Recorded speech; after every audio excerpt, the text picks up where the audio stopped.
Hey y'all, it's me. This video is so long overdue. Okay, so I recently started modeling professionally about 8 months ago. Oh my gosh, has it really been that long? Something like that. October, November, December, January. 7 months ago. And I wanted to get my hip measurements down because when you start modeling internationally, they care more about hip size measurements, obviously, to fit sample size clothes. This was not new information to me, so this is something that I had in the back of my mind, and I was like, I'm going to do this. Anyways, I scavenged on the internet and TikTok videos, and I found it really hard to find a really good video explaining how to actually get your measurements down in your hips, especially if you're thin everywhere else. Like me, I was thin. My other measurements were great. It was just my hip measurements that were a bit too big for my liking. So I'm going to be going over exactly how I ended up getting my measurements in 2 months before I met with my modeling agency to officially sign with them, and how I went from this to this, and that's a 2-inch hip difference. I'm going to be going over exactly what I did and what I would do differently that would help starting out for you guys, and how I've been able to maintain it and how I will continue to maintain it, because not gonna lie, it can be really hard to maintain these measurements if you go about doing it the wrong way. The 3 most important things when it came to losing the inches off my hips were diet, exercise, and walking, which is like staying active. First and foremost, the first thing I'm going to talk about is exercise. So before I even went into modeling, I've been exercising my whole life. You know, as of everybody, I feel like every regular person, they have spurs of being in the gym and being super consistent, and then maybe the next month they're not as consistent, but then the next month after that they're consistent again, and it just goes like that forever. That was me, and that is still me. I'm not gonna sit here and pretend that I go to the gym every single day and I work out every single day, because that's just not the case. Sometimes I get sick, sometimes I get tired, and I just don't want to go, and I don't want to have such a negative connotation with the gym. I want it to be a happy place for me, a place where I can release my stress, not cause me stress. When I was prepping to get my measurements down, I was going 4 to 5 times a week for 2 months straight. And honestly, if you're in a time crunch to get your measurements down, this is what I would do. But again, you don't need to do that, especially if you have more time to get your measurements down. Now, the exercises I would do at the gym, number 1, I stopped hitting heavy squats and heavy weights on my legs. I was doing this before and I had thicker legs, and I stopped doing this. I'm not saying I completely stopped doing leg workouts.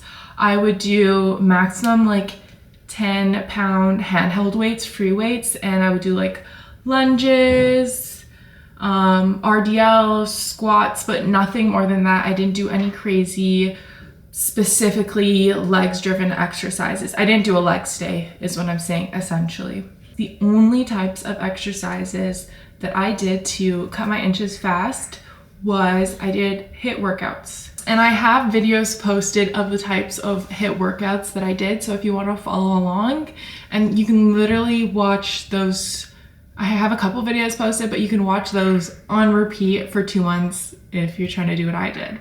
Next, when it comes to the gym, this is something that is super important. I think that most people get wrong, is once you do end up losing the inches on your hips, you need to stop doing such intensive workouts. That's where I failed at first, and I didn't do this, and as a result, I had some adverse effects, and I was getting super hungry and started binge eating, which was really, really bad. Yes, I know, but when you lose a certain amount of weight, because with inches, you're gonna lose weight, and when you lose that weight, you can't be pushing your body to the extent that you may have been pushing it before. So that's something super important to note, is once you do start losing the weight and you're at your goal weight, you need to relax on the exercises and focus on doing more yoga workouts, like super light or even no weight workouts, like max 5 pounds, and do super dynamic, easy workouts where you're not increasing your heart rate every single day for 5 days a week. Yes, you can do 1 HIIT workout a week, but I wouldn't do more than 1 or 2. Because again, when you do these HIIT workouts, you're gonna get super hungry and want more food. And that's just gonna be an internal battle. And that's something that I had to deal with. So I would just cut down on the types or the intensity of the workouts after you hit your goal measurements. So the second thing I focused on a lot was the steps. Again, no matter what, try to hit 10,000 steps every day. Maybe not on the weekends. I am not gonna lie, I definitely rested up on the weekends, so you can do that too. But just on regular days, like that's enough to keep active. All right, so the third and final thing I did to get those 2.5 inches off my hips was focus on eating super healthy, super clean food. And what I did specifically for these 2 months was I increased my protein intake to minimum 100 grams of protein every day. Well, more so 5 days a week. The weekends were kind of my little bit off days. I didn't go crazy. Maybe I had a cookie on the weekend, but I try to stay within like 2,500 calories, but I was really trying to hit 100 grams of protein every day. And this was important for me specifically, and can be really important for you, because what I found is when I increased my protein intake and I was really giving my body all the nutrients it needed, I was building so much muscle. I was getting lean, but I was building so much muscle. And what some people might not realize is when you get super lean and you build a lot of muscle, that muscle actually burns more fat.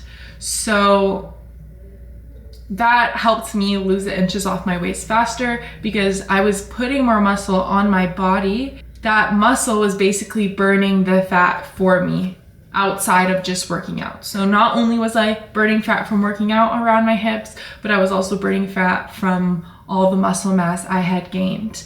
And another thing is, after you reach your goal weight, since you're gonna be slowing down the amount of HIIT exercises and high intensity exercises you do, you're gonna notice that you're going to lose some muscle mass, and that's totally okay because that muscle mass is gonna be replaced with a little bit of fat, and your body needs fat to survive. It has to have like a certain percentage of fat to survive.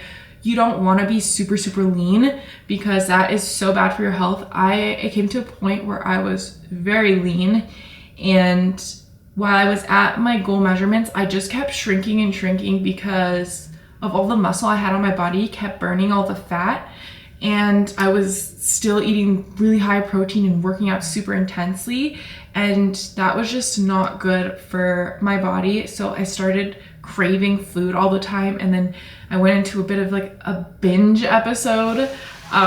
So yeah, and I've never experienced, like, I've always been a slim person, and I've never experienced food noise before until then. The food noise was insane. I've never experienced anything like that ever, and I hope to never experience anything like that ever again. I yet to have to experience that again, because now what I'm doing is super, super light workout so that my body isn't like fiending for food. And yeah, and just making sure you're eating all the right nutrients and still eating 100 grams of protein every day to maintain my body and maintain the muscle, even though some of that muscle, again, as I said, turned to fat. Just a summary of basically how I lost 3 inches for modeling, 2.5 inches for modeling in my hips. I think that's the hardest measurement to hit is exercise, walking, and food. So when it comes to exercise, 4 to 5 days a week if you're trying to cut that weight or cut those if you're trying to cut those inches off fast. Do high intensity for 2 months straight, trust me, and eat super high protein, 100 grams or whatever it is for your body weight, and walk 15,000 steps a day. Once you get to your goal measurements, you're still gonna eat the same as you did before, but now you're gonna focus on super light, very, very light dynamic exercises so you're not overexerting your body, and give yourself some time to rest, or else you're gonna go into food binge manic episodes, and that is not good. And then finally, keep that 15,000 steps or 10 to 15,000 steps a day or on weekdays, because you know, you gotta live on the weekends, right? And yeah, that's basically how I went from this to this and kept my snatch waist and got my hip measurements down for modeling. Now I'm on the journey to getting signed internationally, so hopefully that works out. And yeah, that's everything. I hope you guys enjoyed this video, and check out my Instagram to see some cute modeling pictures. I haven't posted any of like my actual modeling pictures yet on there. Just pictures I took took myself. I'm a little bit of a photographer. I'm just kidding, my sisters are. But yeah, my Instagram's pretty cute. I'm trying to grow it. I have 6 followers. Oh no, actually I have 4 followers. So if you want to be my 5th follower, check out my Instagram. I think I'm gonna put it in my description box below somewhere. But yeah, stay tuned and let me know what other videos you want to see me do.